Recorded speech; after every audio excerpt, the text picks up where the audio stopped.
Before we get into today's chat, I want to share a little resource that we've just released. As you might know, in our checkout episodes, I ask our e-commerce guests, do you have a book or a podcast that you recommend our listeners get into?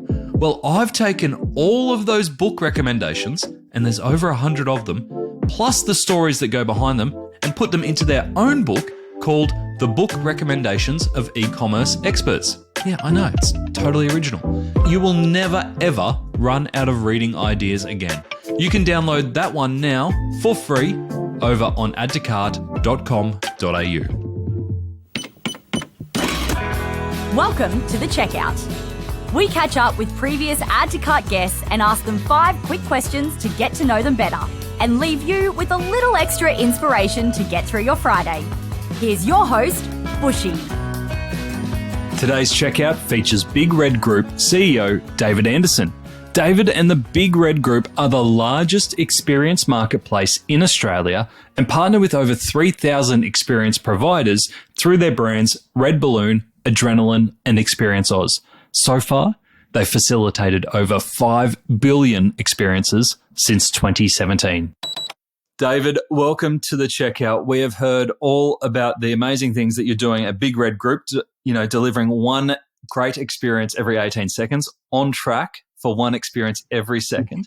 We're here to learn a little bit more about you. I've got 5 quick questions. Cool. Number 1, what's the weirdest thing that you've ever bought online? I once bought a David Bowie Ziggy Stardust one-piece suit. Impressive. I guess that's probably for a fancy dress competition. I can imagine that. I can't think of anything else I've done that's been really out of pocket. Did you win the competition? It was excruciatingly tight and probably spent half the time in a jacket, to be honest with you. So well done. You've got the accent for it, though. Yeah, that's right. All right, number 2. Who is your favourite retailer? Lululemon is the gentleman's sports retailer of choice, particularly like their shorts. You can step in a boxing ring in Lululemon shorts? I do from time to time. And if you don't like it, you can fight me for them. All right. I'm not going to take you up on that. You can have your shorts. Number 3.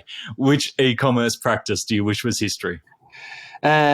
It's not practice. It's behaviour. I wish that there was an end to competitive brand bidding. I spend a lot of time and money building brand in market, and nothing frustrates me more than come Christmas week, everybody else decides they're going to just bid on Red Balloon.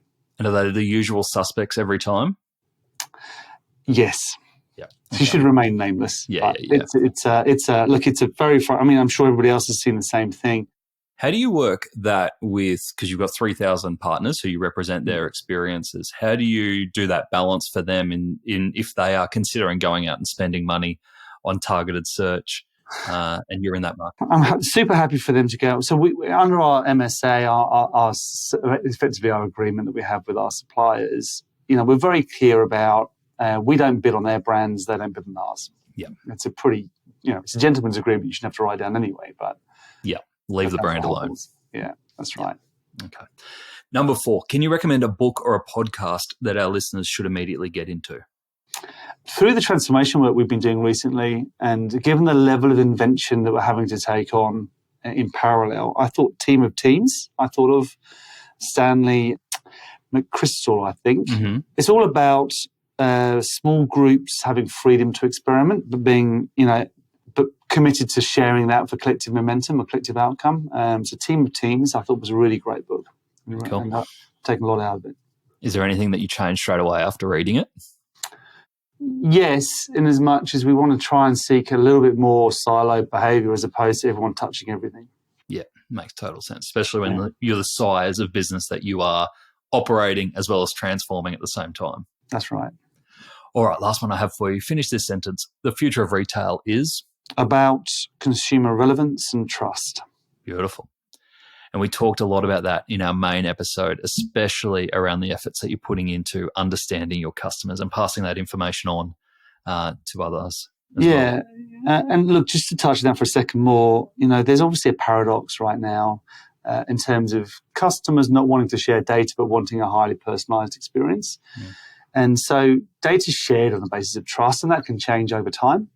How you invest in your brand to build that trust for the job that you're doing is really important. And we're really focused about making sure that we build brand trust around its job, not trying to be all things to all men. And then secondly, clearly the cost to acquire of AdWords is not going down. I think, we've seen a double-digit increase in CAC through performance. And so building earned and owned audiences is incredibly important. So getting your subscriber proposition right so you can earn their trust and that you can have them as an owned audience, that they want to hear from you. You're not going to send them a sell EDM 5 times a week. Yeah. You're going to build out a content strategy about that whole piece and make sure you're serving up stuff that's relevant to them. Yeah. And then when they get to the site, that the personalized experience is actually relevant to them. Yeah. That is the future as far as we're concerned. Beautiful. And you demonstrated that in our chat. And what I loved about our chat before was how you were able to say how the customer was different for Experience Oz versus Adrenaline versus Red Balloon. All totally different customers buying similar products, but very different journeys. And understanding that is key. Thanks, Nathan. Thanks, David. To hear more from David, jump back into episode 311, where David shares his vision for Big Reg Group, including how he started the group with Naomi Simpson. We go into detail around what a $16 million transformation program looks like and understand how he's established a workplace which now sits in the top 25% of engaged workplaces. Thanks for listening, and until next time, keep adding to cart.